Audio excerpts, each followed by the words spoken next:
I'm a fan of the Trangia Stove, so much so that here I am on the internet making a video about it. But I'm going to explain two of the reasons that I really like it. One, that it lasts really well, and two, that you can configure it in lots of different ways. Here's a short video though of it in action on a recent canoeing trip with my son. So this stove is a Trangia stove. I'm not sure what size it is, but I just want to kind of recommend getting stuff that lasts, because actually this is older than me.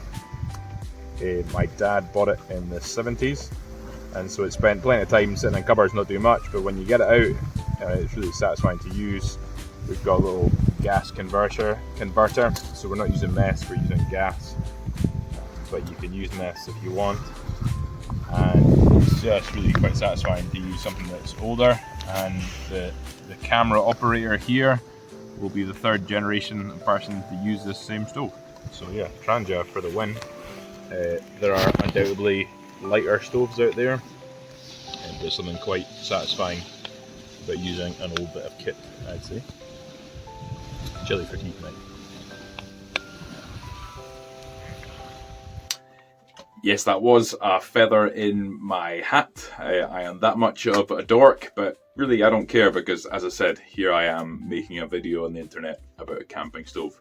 But yeah, firstly, the fact that this stove lasts. This stove actually belonged to my dad, and he bought it in 1976, so it's coming up for 50 years old, and seems like it can keep on going. It's actually having a look at the Trangia website. It's really easy to source parts. It's really easy to get accessories, and so actually you can keep this going and going. But also that leads me into the second reason that I think it's a great stove, and that is that it's configurable.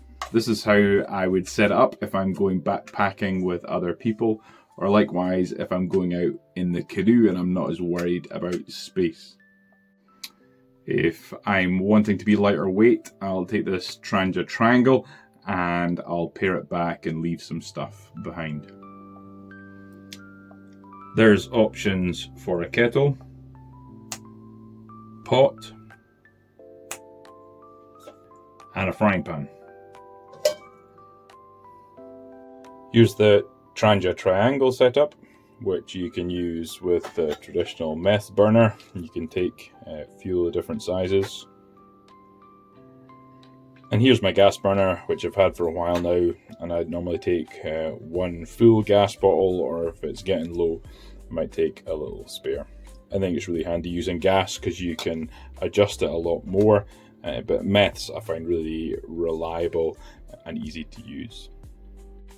So there you have it with my thoughts on the Trangia camping stove. Thanks for joining me as I fill up one small corner of the internet with my views and opinions. I'd love to hear your own, and I'd love it if you could interact with this video in some way as I find my feet with internet content on the outdoors and on canoeing. Thanks very much.